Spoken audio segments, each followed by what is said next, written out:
Hello, everyone, and welcome back to the Well Actually podcast. I'm your host, Toju. Glad you're able to join us today. Thank you for listening, however, you may be listening. Thank you for watching on YouTube. Don't forget to subscribe, rate, review. Wherever you're listening, leave a 5-star rating, and we'll make sure we can continue to get this out here for you guys. Welcome back to another edition of our Women in Afrobeats series. And we are joined by a very special guest, the very talented and connected Miss Juno. Welcome to the show. Thank you so much. Thank you so much for having me. I'm so pleased to be here. Thank you.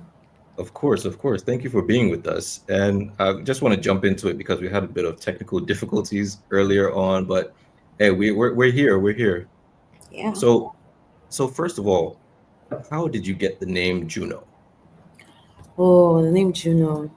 Okay, so while I was still like in uni, back in like university, I just started writing my own music at the time, and so I found like I tried to look for names that that would sort of fit my personality this new songwriter that has just found her way of songwriting. And so I did some research. I read a lot of like Greek mythology, and somehow one thing led to another. I found the name Juno. Juno means queen of the heavens. It has like many translations, but it means queen of the heavens. It means goddess of love, of finance, of marriage even. So I was like, how is that like, why is this name calling to me and stuff? And so I didn't really take it serious at the time until I made a viral video once, and at the time my Twitter header was Juno. I just put Juno there. I'm sure my handle was some other name or something, but my Twitter header just was Juno. And that video managed to you know, blow up at the time. So when it did, a lot of people started referring to me as Juno. I think one very key, memorable moment was when I got a message from, someone I really admired at the time. I was still admire Adekule Gold, and he called me Juno. That was the first time someone had called me out loud, Juno, and I was like, yeah, this is my name, and it stuck. And since then, you know, I've been using the name. It was such a gift. Like, Yeah, that's pretty dope. yeah. It almost feels like you willed it into existence almost. To be honest, like I have no idea how it happened really, but I knew that when I was referred to as Juno, I knew that it was going to be my name because it felt very me, right? Yeah. Okay. All right. So you had your name, you had started writing. So what actually like inspired you to pursue a career in music? Okay, I've always been a singer since I was a kid. I think the earliest I remember singing was 4 years old Oh wow. in in our church choir at the time. Myself and my brother, my elder brother, we would go to choir rehearsals every Wednesday. And even if we didn't sing in church on Sunday at the time because we were really kids, we always like loved to be there. We enjoyed like the rehearsals and all of that. So I remember singing from that young, and I think at like 9 or so, I someone just found me, picked me one day. Oh, you're going to be the one to lead the whole thing, and I'm like, okay, done. And I did it, and since then, you know, I knew to me, I didn't really know what everyone saw, but I knew there was something because there was, so many people were wowed, by how, I sang at the time, and I was really small, no training, no, like very at its rawest form at the time, and a lot of people saw potential in that, and they really, pressed me to push for this career, and so through my teenage years, I spent time building myself. I was in the choir. I did extra activities other than the choir. I had like this whole band where I was in. I don't know if I should call it a band. It was like a group, like a music group. Okay. So I was there, I learned a lot from them, and then I was still in the choir. So like all of this just sort of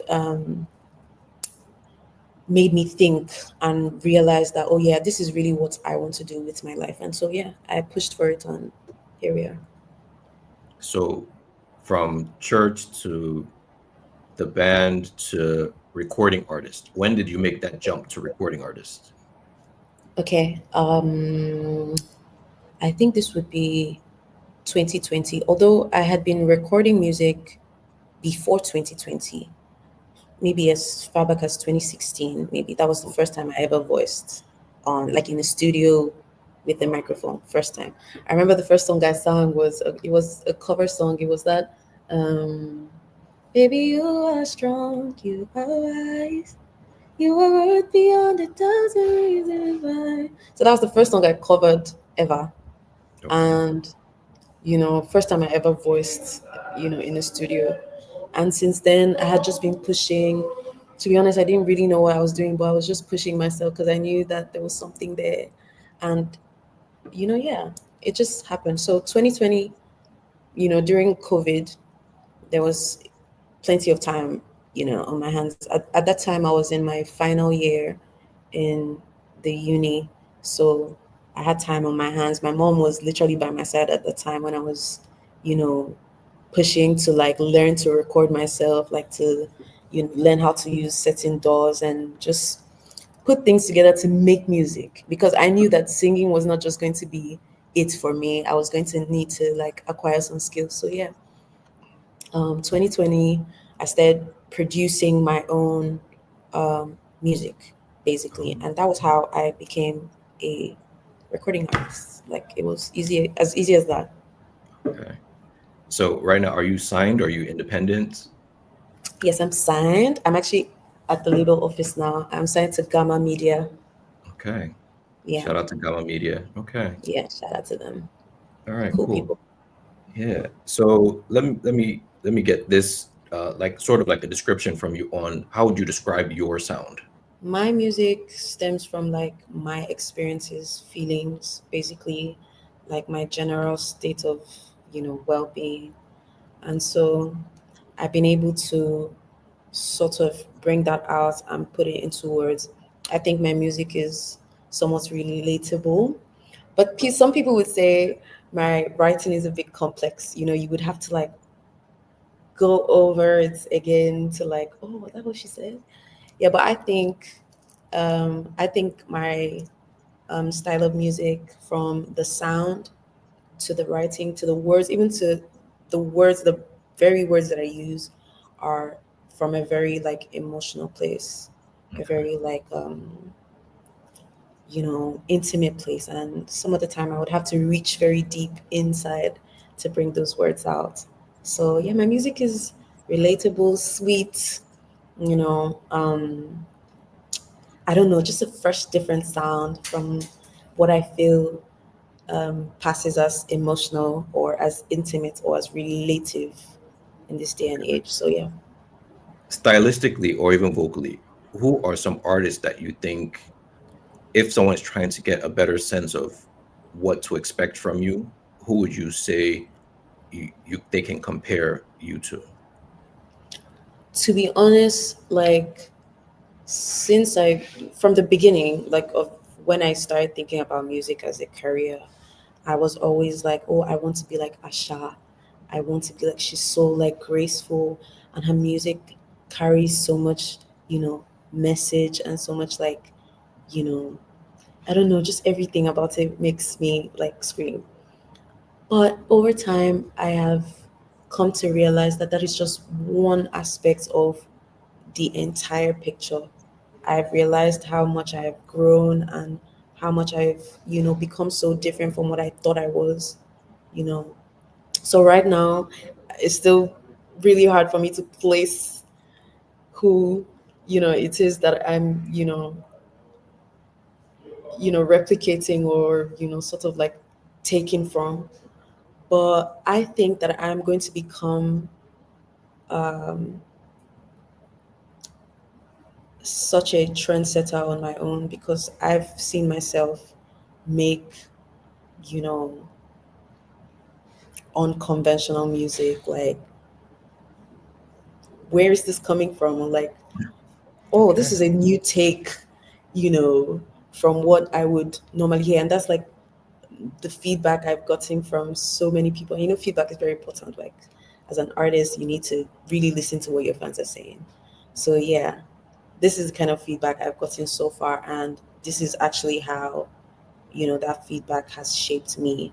I feel like I could learn from so many people, but when I'm giving back what I've learned, it comes out so different. So I really don't know where to place it. But yeah, Asha was like my number one inspiration, since I was a kid. I think I was 8 years old at the time.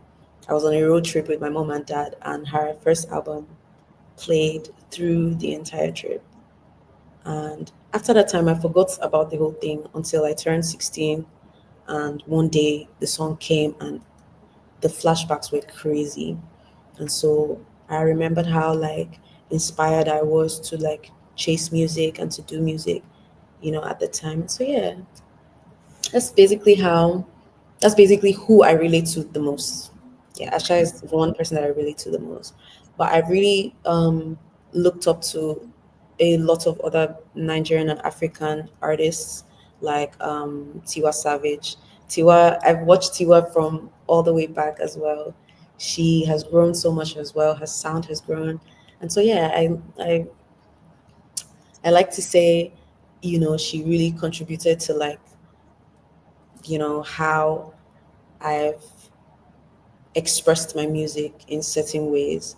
I also look up to P Square. My aunt back then used to jam a lot of P Square up at the time, and their sound was so beautiful. They Okay. were the people doing the real Afro fusion, the R&B, the Afro like everything. They were the ones like capturing the sound as far back as 20 2007, 8, you know.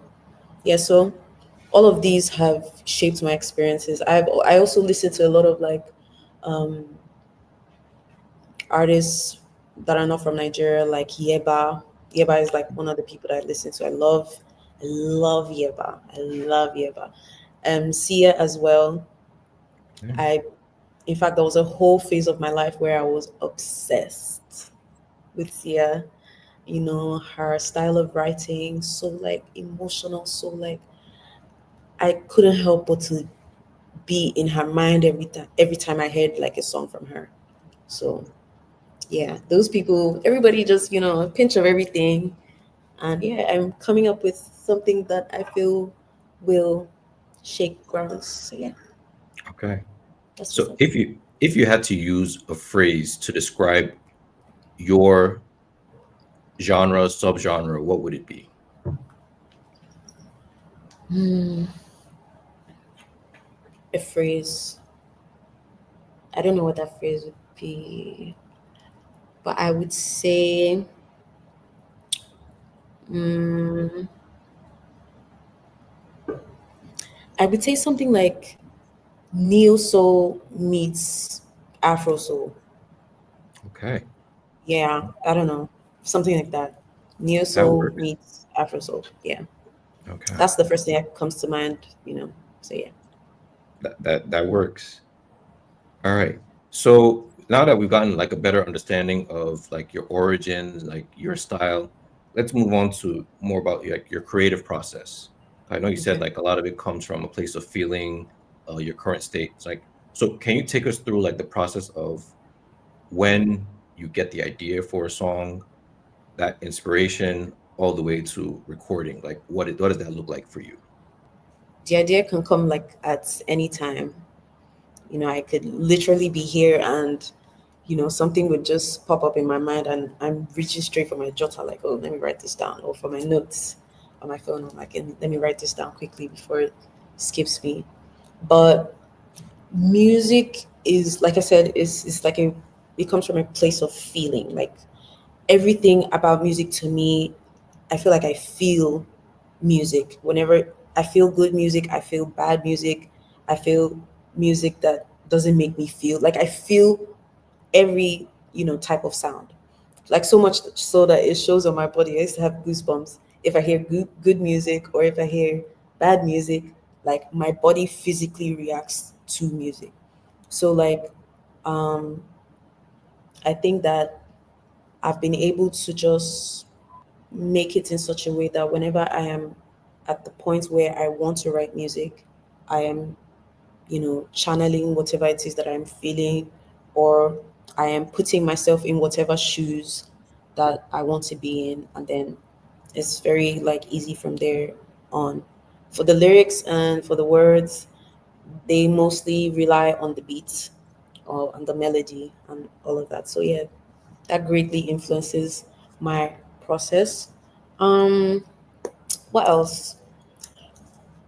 The process for me for writing music is actually quite easy. Like I don't stress too much about that. I just do it and bam, it's done.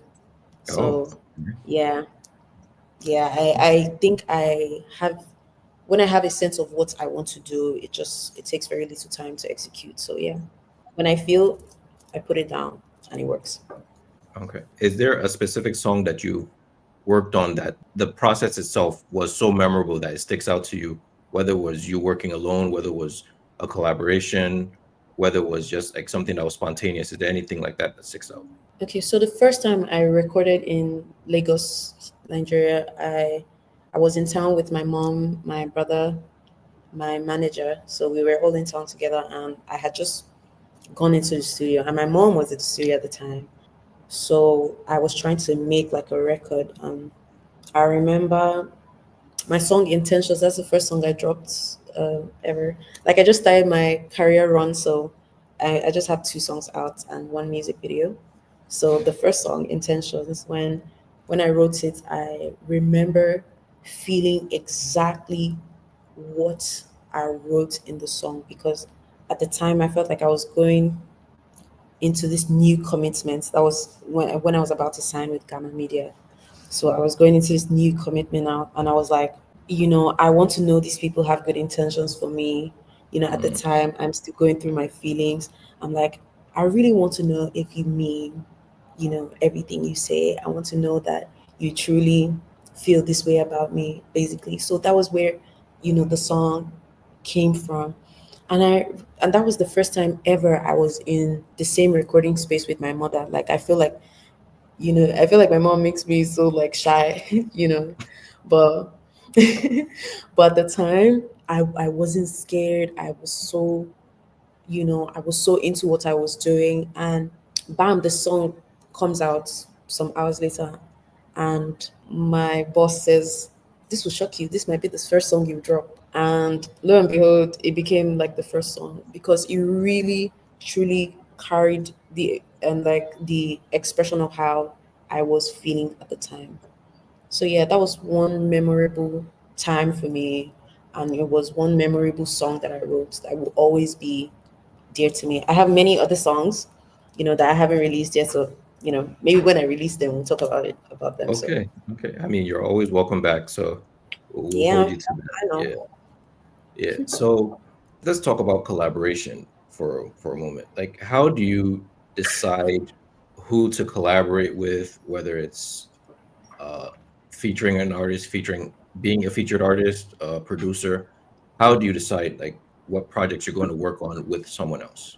Well, to be honest, like that's one part that I'm still trying to figure out because I haven't really gone through bringing someone into my own world.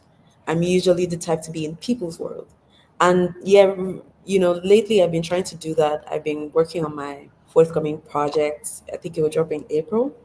Okay. So I've been on that journey trying to bring people into my world. And so for now, I think I just look at how much I can relate to that person as an individual. Like, you know, most of the time it's like, okay, I've listened to your songs in the past and then I interact with you and I feel like, okay, this is what can come out of this relationship. Like, this is the kind of music that can come out from this kind of relationship.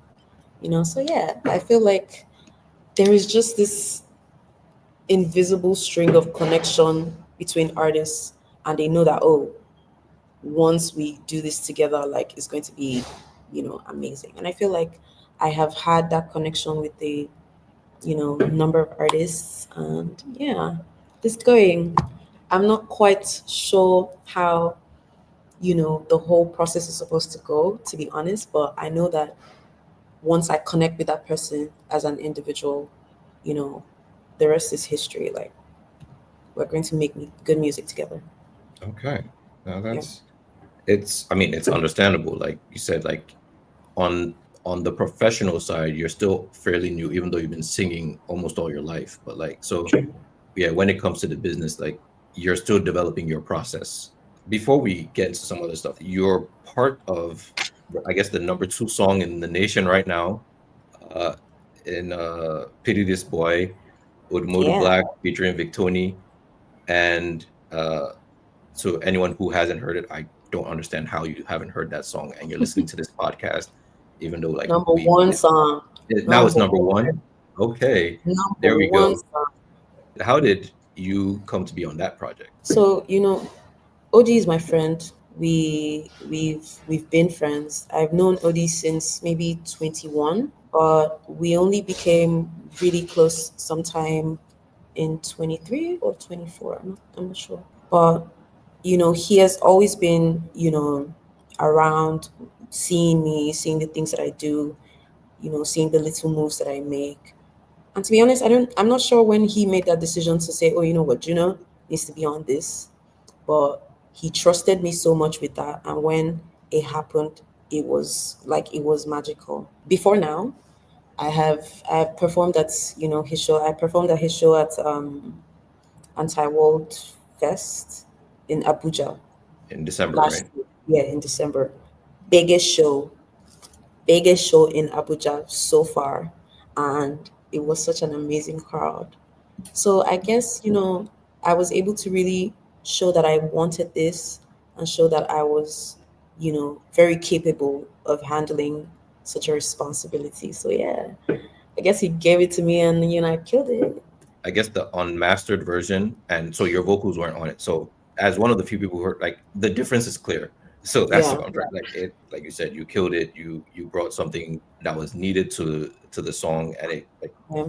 made it like it gave it the complexity that it didn't have beforehand. So yeah, I was wondering. I'm like, I know he likes to do some of his own background runs or whatever. I'm like, but that's not you. I'm like, that's not you in the That's background. not you. I was like, I'm Yeah. like, that's not you. Yeah, I mean, I'm like, he's versatile, but not that versatile. So yeah, that's something different there. But yeah, It was such a memorable like experience because it was so easy.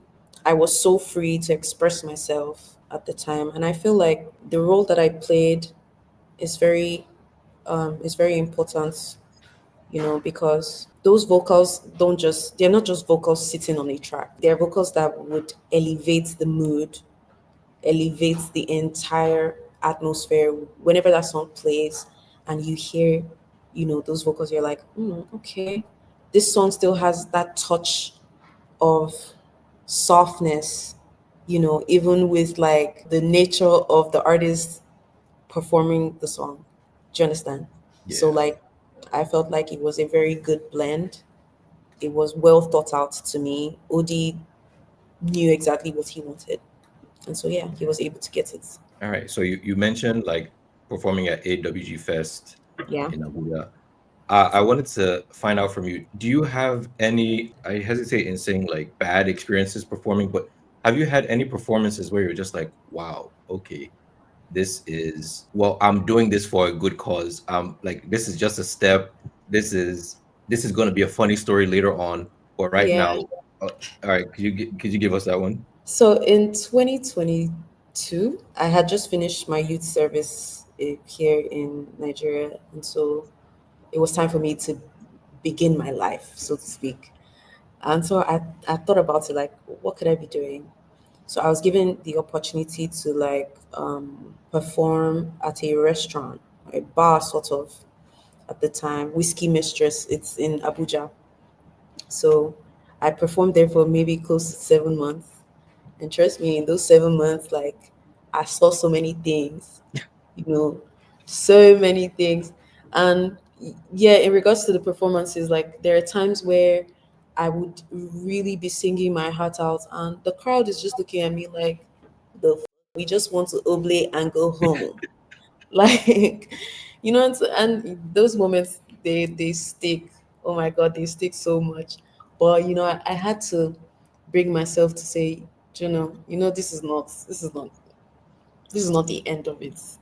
This is only um at that time I used to call it my training, right? This was just preparing me for what is to come.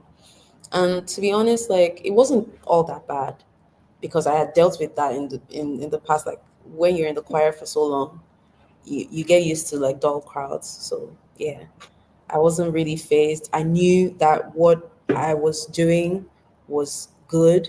So I wasn't in any way touched by, the silent crowds and all of that.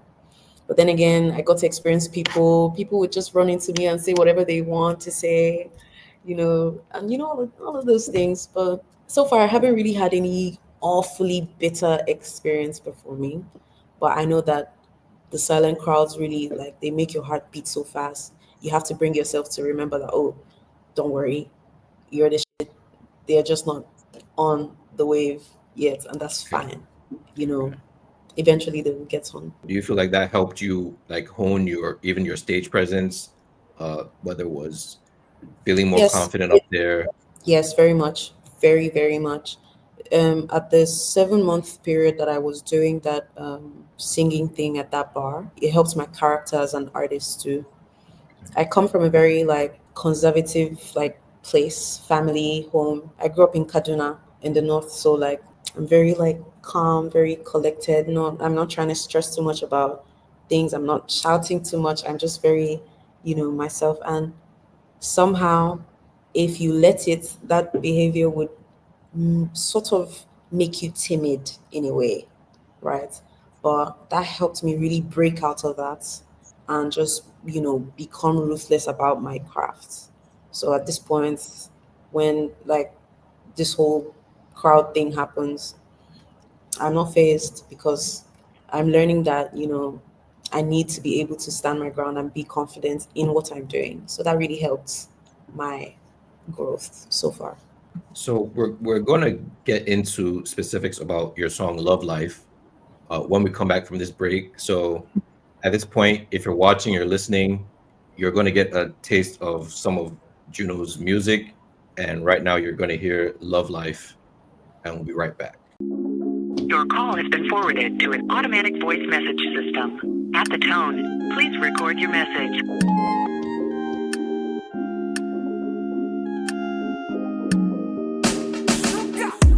You gave me love that I didn't ask for, and you come back and ask for more. Am I too great that you didn't see flaws? Is it the way that I do it and pause? Break, wine, shake. Only so much you can take. If you wanna fly, cuckoo, fly away, but don't come back today. I'm not interested in your love life. Only so much I can take. You might be something, but I'm not your type. You can try and you will fail to get the love out of me right now. You will fail to get the love out of me right now. No love to give, I've got no love to give. Carry your love away, away. Carry your love away, away.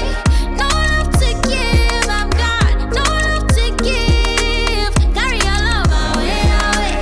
Carry your love away, away. Least I could do is get rid of you, but you're always on my line. Respectfully, away from me and value my peace of mind. Away from you is my perfect place. So give me time, you can give me some space. And if you know I listen, you go chop this grace. I'm not interested in your love life. Only so much I can take. You might be something, but I'm not your type. You can try and you will fail to get the love out of me right now. You will fail to get the love out of me right now. No love to give, I've got no love to give. Carry your love away, away. Carry your love away, away.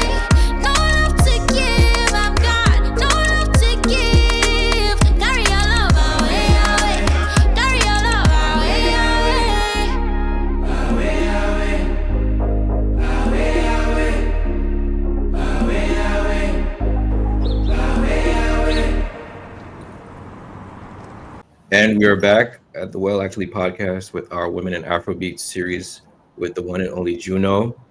And you just heard her song Love Life.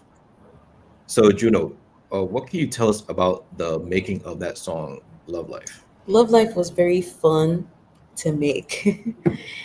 Yeah, it was very real, but it was very fun, to Okay. make because I was surrounded by very fun people who helped me see that this, you know, this situation wasn't one to be sad about, right? Got you. So, you know, no love to give type shit. So, yeah, it was fun. It was fun to make. I remember being in the studio surrounded by, you know, I was with my producer at the time. I had some friends over as well, and then I had like my ogas at the office around at the time as well. So um, they played the beats. Okay, we actually made the beat. We built the beats together. Like everything was done in one spot. So we did that. When the beat was made, I stayed thinking, okay, what's one experience that I haven't really talked about in like my music generally. And then I remember being a fresh graduate at the time, and there was just this guy bugging me, saying, some pretty annoying things, about like, a relationship or about, stuff like that. To be honest, I tried to give it a chance because like I was I was somewhat interested in what he had to say. We went to school together at the time, and I felt like, oh yeah, I know this guy, so let's talk. So we talked, and I was like, yeah, nah, no, thank you. And Oh, so I felt like my decision at the time wasn't really respected because he was very like persuasive, okay. So I I didn't just give in, and at some point it got very annoying. And so yeah, I just conveyed how annoyed I was into making that song. Okay. So basically, that's how it came about. All right. And then the music video itself, like how did like what was the turnaround time from recording in the studio to making the video, and like what was your experience on set when you're actually like making the video? I had recorded this song several months before the video was shot, Okay. and I had even dropped it before the video was shot. So it was quite some time, maybe a couple months. I'm not sure how long. Well, several months. My experience was on set was very blissful. I liked it. I was very comfortable. Okay. The director Pink, she was the one who shot the video. She's so amazing, and I feel like she really understood the story. And so every set, like every part we shot, really reflected what I meant. From the beginning, where I'm like waking up in the morning, looking so annoyed, and like picking up the phone, like, "The fuck? Like, who's this?" Still on my line. I told you to stop calling me, and all of that. That's where it stems from. And then to the part where I'm in the kitchen. So because I'm a very patient person, that's the thing. Okay. And so I feel like that was really taken advantage of, bothering me with calls, knowing that I'm going to pick, that kind of thing. Like, Yeah. I'm going to pick up this calls. Like, so you keep like bugging me, you keep texting me and saying some kind of like weird manipulative things that I'm supposed to fall for. And, it just got really annoying. And I was like, yeah, no, this is not going to work. So I feel like she was able to get that story and build that whole music video around that story. And I feel like it really, really, really reflected the message. So yeah, Okay. she was so amazing. Everyone on set was amazing. Shout out to Mr. Movies. He was the one handling the camera at the time. And Elfreda Gray, that's my movement director. So she helps me move, basically. She is in charge of my every move. And Okay. so she was there throughout the shoot. We had like the shoot was a maybe 15-hour shoot. Okay. Yeah, so we had to do a day shot and then the rest of it happened like in the night and stuff. So everyone was fully present and fully responsible, you know, for the outcome of that video. And I know it turned out well. It's doing so amazing.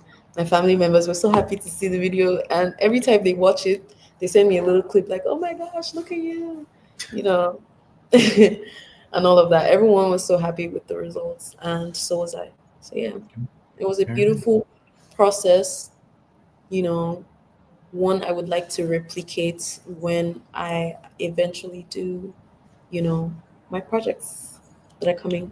So do you feel like you felt more comfortable because you had like a female director at any point? Do you feel like she understood the assignment because she was a female director, or like, or is that just happenstance? To be honest, I just feel like I don't know. I don't think this has to do with her being, you know, a woman, but maybe it plays a key role because she can see things from my perspective, and so sort of, it added to the advantage, right? Okay. So, but ordinarily, I don't think it's because of that. I think she just has, she's amazing.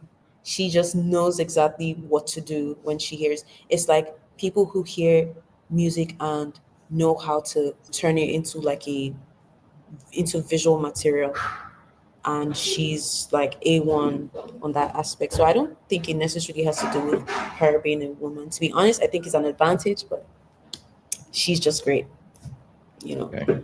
Yeah. She's talented. She just happens to be a woman as well. Yeah. Gotcha.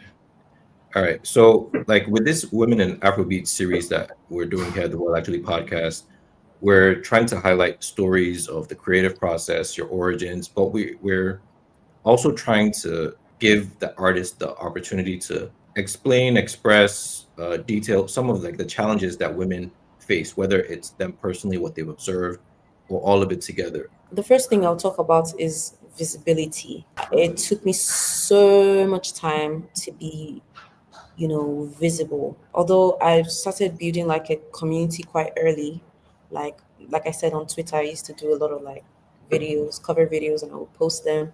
And so I started getting people to jump on the wave.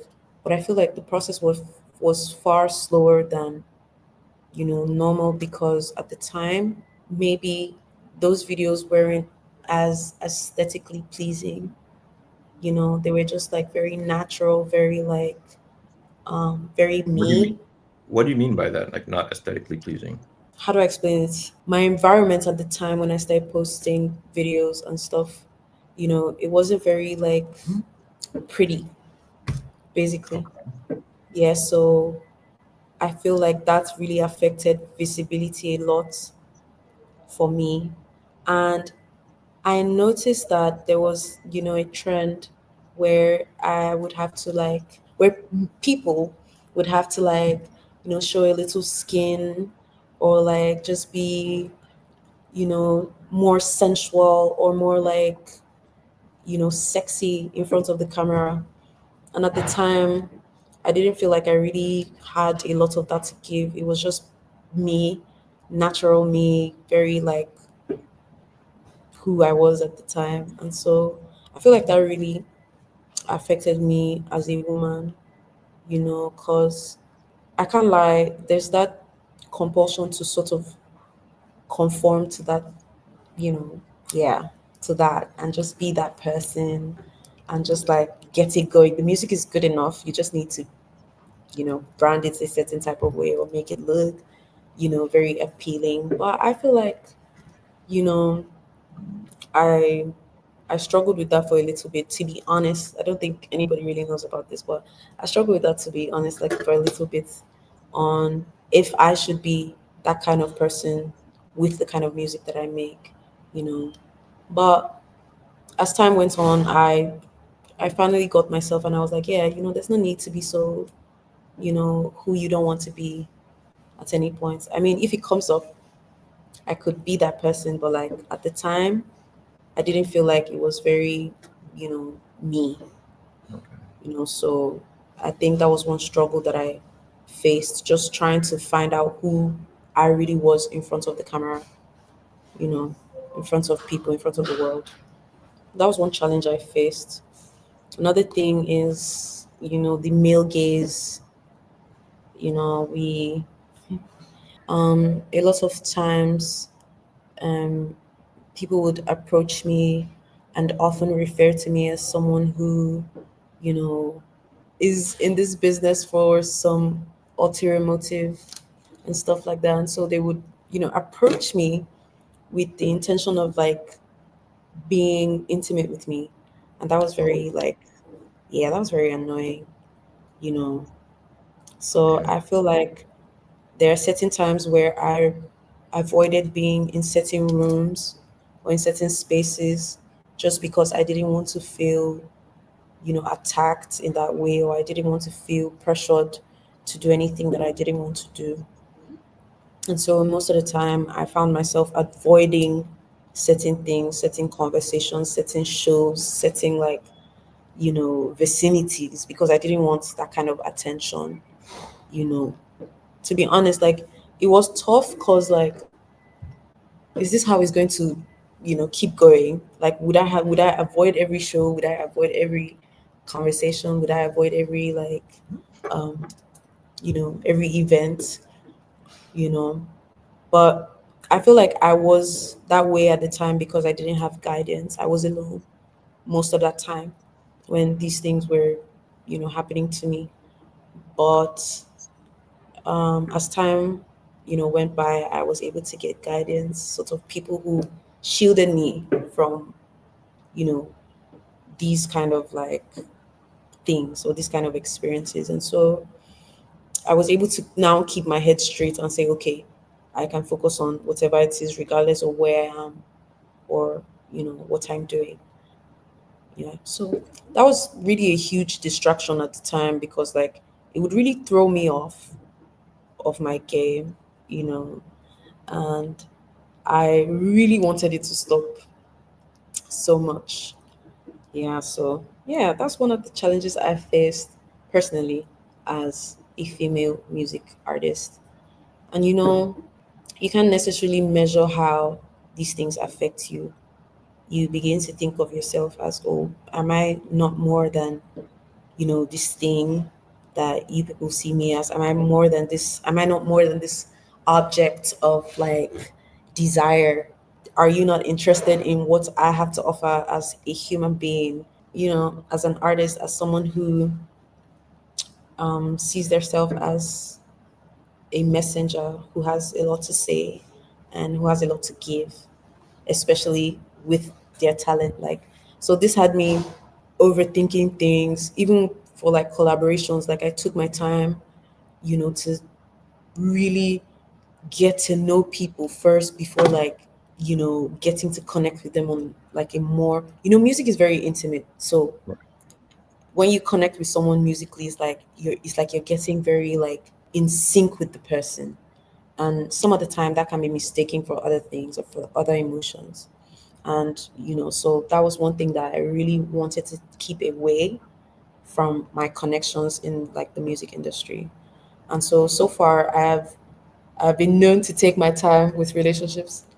And so um I feel like I have to get to know the individual to a certain level. I think I mentioned this before. I like to get to know the individual, and that really helps the process at the end of the day.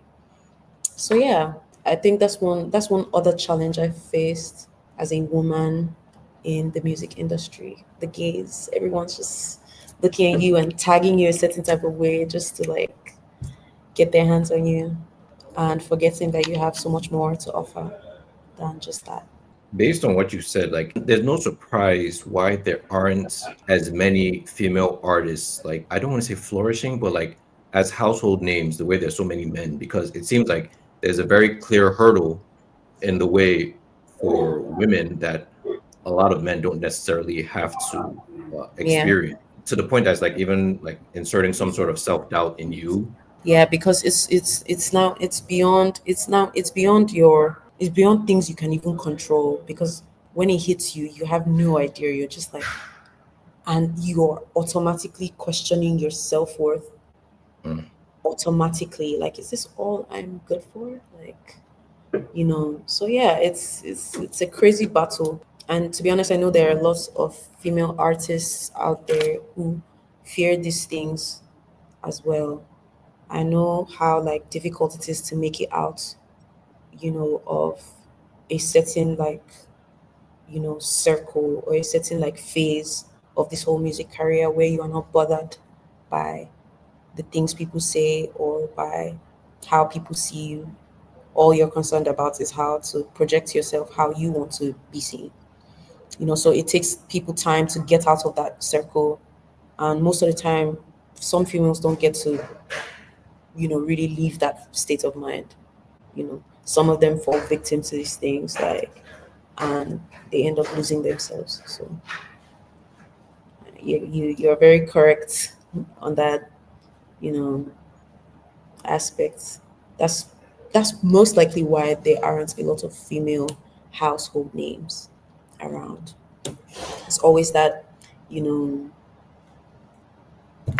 that whole thing going on, that cloud of, I don't even know what to call it, to be honest. So, what's one thing you wish the industry would do, like, to support female artists? Well, I would like to see the industry put on more women. I feel like there's some cases where they would rather have a man do certain things, you know, or take a certain deal or a certain like spotlight than a woman, because they feel like women can really handle the pressure of being that Mhm. center of attention. I've seen that happen like in many many many cases. But I want the industry to look at women as capable people, because we really are. As long as the drive is there, as long as we know exactly what it is we're gunning for, we are very, very, very capable of making it out of anywhere and doing great things. So I want the industry to look at women as not just women, but as people who can do, also people who can make things happen. Not to say the industry doesn't see us as that, but as you can see, there's a very huge gap between, you know, the male artists that are maybe family or household names than the female artists, like you said. And so I feel like if this narrative is, you know, imbibed, a lot of women will be able to make it out of that circle, and they will be able to just be themselves and show you how capable they are of doing things. So yeah, that's one thing that I feel should be should be common. You mentioned having a movement director for your video, and you Yes. mentioned a manager. Who else do you have in your crew that's like that surrounds you as your team? Okay, so I have my creative director. She basically puts everything creative together. I have my A&R. She she makes sure that everything is in place. Everything is good with me on the music aspect. We speak about like, future collaborations, about, the songs that I'm recording. She's basically part of, every step of the music making and the process and all of that. So she's there, she's good as well. That is the marketing. My marketing team head, she also, you know, is in charge of everything branding and everything like, everything pertaining the looks of things. So yeah, basically those are the people I have in my team.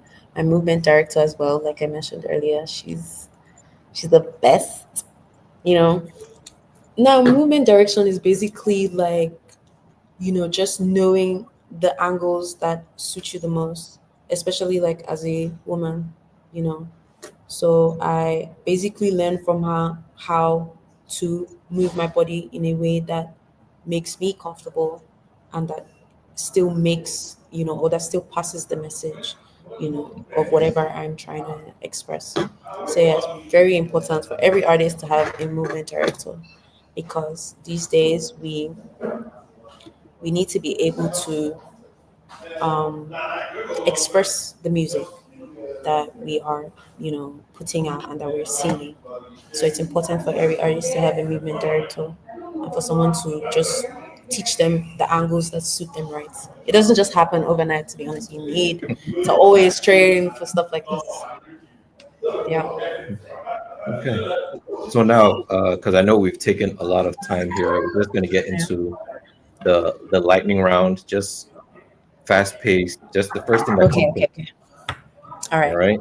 So you're ready? Mm-hmm. All right. If you weren't making music, what would you be doing? Probably a photographer or yeah, I'll probably be a photographer. Who's the most played artist on your playlist? Odibody Black. Same. What's one instrument you wish you could play? The guitar. Have you taken lessons at all, or have you ever tried? Yeah, I actually have a guitar at home. I can play a few chords, but I wish I was like, you know, really good at it. But I play the keyboard better than the guitar. Okay. Your dream stage to play on? Oh, maybe Rolling Loud or Coachella. What is your superpower as an artist? Is it vocals, melody, songwriting, performing? I would say the melodies and songwriting. But if you had to choose one, The melodies. melodies. First thing you do after a performance? Thank God. Your dream collaboration? I feel like I need to do a song with Asha. I need to just do that one you know, for the team. And the final thing here is, where do you see yourself and your music in the next 5 years? 5 years is ample time for me to make my mark and show everybody what I've got. So I intend to be one of the biggest, artists coming from Nigeria and in Afrobeats. So I see myself doing great things in the next 5 years. Really, really, really, really, really great things. So check on me in 5 years. Okay, yeah, we'll be here. We'll be here. Yeah. And I know I said that was the last thing, but that was the last for the lightning round. Or so you mentioned a project coming in April. Does it have a name? Yes, but I'm not able to disclose right Okay, now. okay, But yes, it's coming, and I know it's going to be so amazing because this will be my first, introduction, to people based on you know, what I've put together so far. okay. So And is it an yeah, I'm album? Is I'm it an super EP? excited for it. It's an EP. Yeah, an Okay. EP. You know how many tracks are going to be on it? Yeah, 7 tracks. All right. So we're going to be on the lookout for that. So, Yeah. final thing, really. Now, this is the real final thing. Just where can people find you, whether it's social media, streaming platforms, and how can they find you? Okay, so I you can find me on Instagram. My handle is here Juno, HEAR, like here Juno, JUNO. Twitter as well, same handle. TikTok here Juno, and Snapchat Juno Snapple. So yeah, that's basically where you can find me. I'm always available to answer anyone's questions as well. I like interacting with my fans so much, especially the ones that really have like important questions for me. I like to be available to say, "Oh yeah, I think this is how I can, help you or advise you through these certain things." Because like young artists, tend to reach out to me to, find out how did you do this or how did you like stay consistent and whatnot. So I'm always happy to like engage them on on that level. So yeah. It's great that you mentioned that at the end there. Like, what advice would you give to a young aspiring artist who she comes up to you or she reaches out to you and says, like, what advice do you have for me in navigating this business? What would you tell her? I would say whatever you're doing right now, just keep doing it.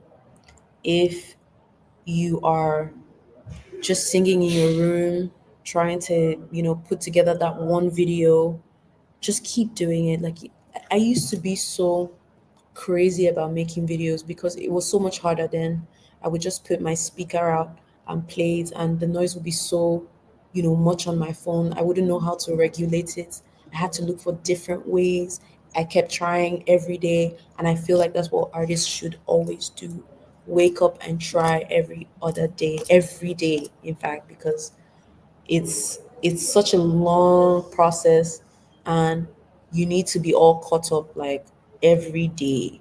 You need to be in tune every day, and some days would seem like lower in energy than others, but the goal is to just keep consistently giving yourself to the art and to that creative process. And yeah, I feel like it would really take off from there, especially you know if you know what you're doing. So for those who are not actually sure of what they're doing, seek people's opinion. It's always important for you to know what other people think, and people who like you know would give you the best advice. Don't just go to anyone. You should be able to sort out those people that would be able to like give you constructive feedback and all of that. I had to deal with a whole lot of constructive feedback from people, and to be honest, at first it's annoying. Like, why are you telling me what to do? Or why are you telling me this doesn't work? But just take what you can from it and try your best to elevate yourself, advance yourself, and put more value on yourself with that information you've gotten. So feedback is very important as well. Yeah. So that's my advice to young artists. Engage also, engage people online, engage celebrities that you are fans of, engage music executives that you would like to work with, or that you feel, have, a vision for artists, engage them, talk to them. If you can't reach them like on speed dial or DM or whatever, post, tweet something and tag them. They will see it definitely. And even if they don't respond, other people will respond. So you just need to keep trying every day until it works. Juno, I really want to appreciate you for taking the time to speak to our audience here, and Yes, yes, honestly, yes. like further the message about women in Afrobeats, whether it's the talent or some of the struggles that are being faced. So appreciate you taking the time, and thank you to everyone listening. Please don't forget, rate, review, subscribe, and of course stream Juno's music like we played for you earlier, Love Life.